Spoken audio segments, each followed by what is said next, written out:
বন্ধুরা, কখনো ভেবে দেখেছেন ইতিহাসের চাকা কতবার ঘুরে আসে? গতকাল যে দেশ ছিল দর্শক, আর সেই দেশই হয়ে দাঁড়ায় মঞ্চের মূল খেলোয়াড়। ঠিক এমনটাই ঘটছে আফগানিস্তানের বাগরাম এয়ারবেসে। একসময় এই ঘাঁটি ছিল আমেরিকার শক্তির প্রতীক, কিন্তু আজ সেটি আবার আলোচনায় এসেছে ভারতের নামের সঙ্গে। আফগান মিডিয়ার রিপোর্ট বলছে, তালিবান এখন চায় ভারত যেন আফগানিস্তানের তিনটি গুরুত্বপূর্ণ এয়ারবেস বাগরাম, কাবুল আর কান্ধার এর বন্ধ পড়ে থাকা এয়ার ডিফেন্স সিস্টেম পুনরায় চালু করে দেয়। এই খবর যতটা সরল শোনায়, এর রাজনৈতিক ও সামরিক প্রভাব ততটাই গভীর। কারণ যদি এই সিস্টেমগুলো আবার চালু হয়, তাহলে পাকিস্তানের ফাইটার জেট, হেলিকপ্টার বা ড্রোন আফগান সীমান্তে ঢোকার আগেই ধ্বংস হতে পারে। পাকিস্তানের যেটুকু বায়ুসেনার শক্তি আছে, সেটি মুহূর্তেই প্রশ্নের মুখে পড়বে। ভারতের এই এক পদক্ষেপ তাদের গোটা সামরিক ভারসাম্য কাঁপিয়ে দিতে পারে। কিন্তু প্রশ্ন হলো, তালিবান কেন ভারতের উপরই আস্থা রাখছে? এর উত্তর খুঁজতে হলে যেতে হবে বাগরামের ইতিহাসে। বাগরাম এয়ারবেস তৈরি হয়েছিল 1950-এর দশকে সোভিয়েত সাহায্যে। পরে 2001 সালে 9/11 হামলার পর যুক্তরাষ্ট্র এটিকে তার সবচেয়ে বড় ঘাঁটিতে পরিণত করে।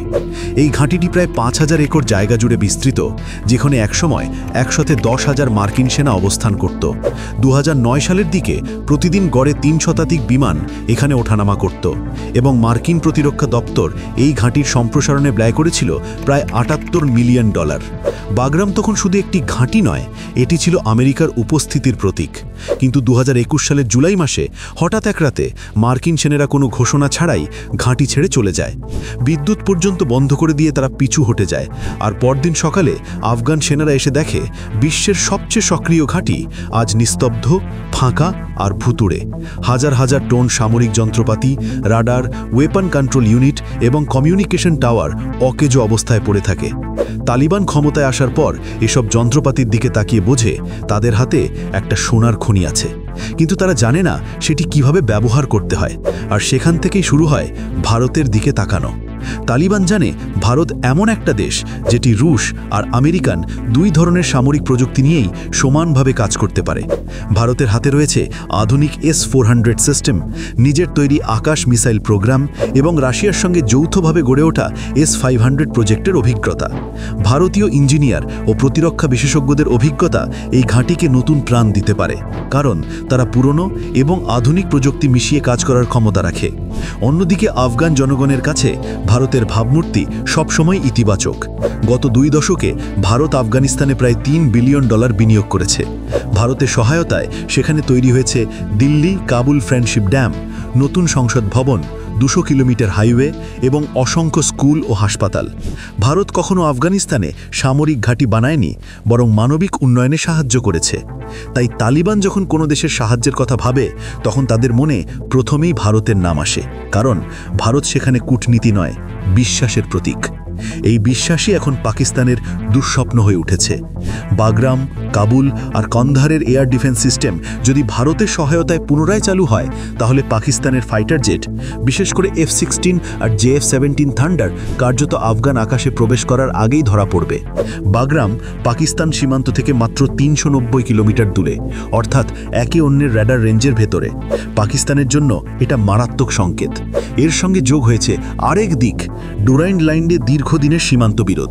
শুধু 2024 সালেই সীমান্তে 30টিরও বেশি সংঘর্ষ হয়েছে, যেখানে তালিবান সরাসরি পাকিস্তানের সেনাবাহিনীকে লক্ষ্য করে হামলা চালিয়েছে।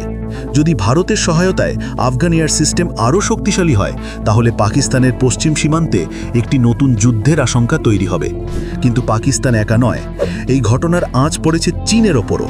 চীন পাকিস্তানে ইতিমধ্যেই বিনিয়োগ করেছে প্রায় $62 বিলিয়ন, যার বেশিরভাগ অংশই গিয়েছে চায়না পাকিস্তান ইকোনমিক করিডোর বা CPEC প্রকল্পে।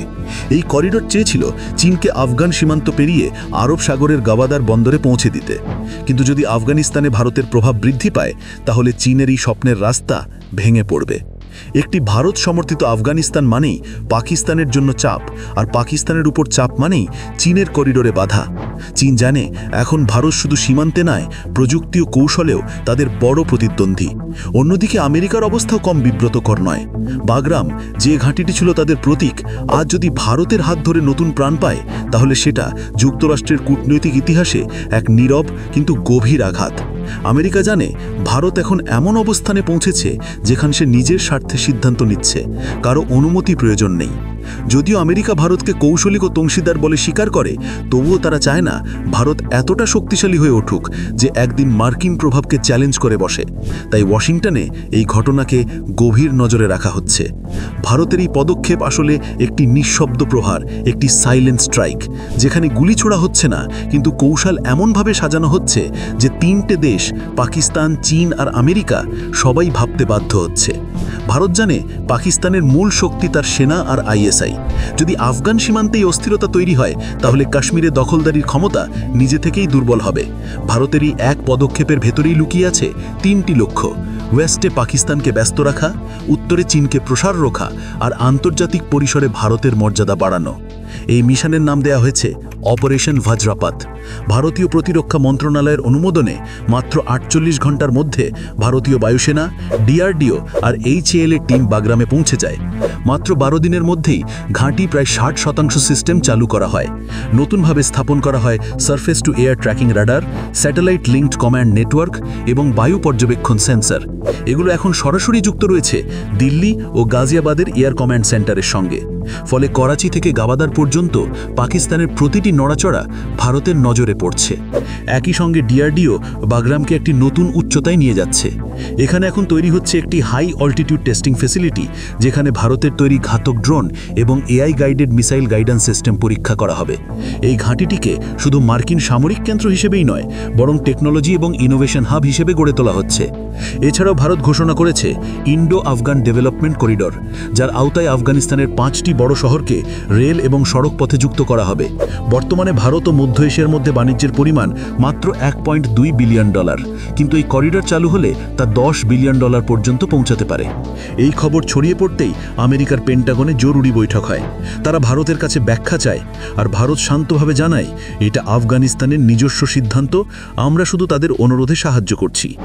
এই একটি বাক্যেই ভারতের কূটনৈতিক অবস্থান পরিষ্কার হয়ে যায়: স্বাধীন, আত্মবিশ্বাসী আর সংযত। পাকিস্তানে তখন প্রায় আতঙ্কের পরিবেশ। সেনা সদর দপ্তরে মিটিং, ISI এর তৎপরতা, চীনের সঙ্গে যোগাযোগ, কিন্তু এবার কেউ সাহায্যে আসে না।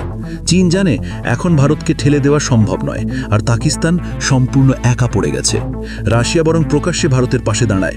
মস্কো জানায় যদি ভারত বাগরামে স্থায়ীভাবে থাকে, সেটা পুরো এশিয়ার স্থিতিশীলতার জন্য শুভ। এই পদক্ষেপ প্রমাণ করেছে ভারত এখন শুধু আঞ্চলিক শক্তি নয়, বরং এক বৈশ্বিক সিদ্ধান্তগ্রাহী শক্তি। বাগরাম এখন ভারতের gateway to central Asia. Bharat এখন হিন্দু মহাসাগর থেকে হিমালয়ের উচ্চতা পর্যন্ত একটি অদৃশ্য কিন্তু দৃঢ় উপস্থিতি তৈরি করেছে। এটি শুধু মার্কিন সাফল্য নয়, এটি একটি নীরব কূটনৈতিক বিপ্লব যা দক্ষিণ এশিয়ার শক্তির ভারসাম্য বদলে দিতে পারে। বন্ধুরা, আপনারা কি মনে করেন ভারতের এই পদক্ষেপে পুরো দক্ষিণ এশিয়ার ক্ষমতার ভারসাম্য পাল্টে যাবে? আপনাদের মতামত অবশ্যই নিচে কমেন্টে জানাও। আর ভিডিওটা ভালো লেগে থাকলে ভিডিওতে একটা লাইক করে বন্ধুদের সঙ্গে শেয়ার করে দিন। আর চ্যানেলে নতুন হয়ে থাকলে চ্যানেলটাকে সাবস্ক্রাইব করে পাশের বেল বাটনটাকে অল করে দিন। দেখা হবে পরের ভিডিওতে। জয় হিন্দ, জয় ভারত।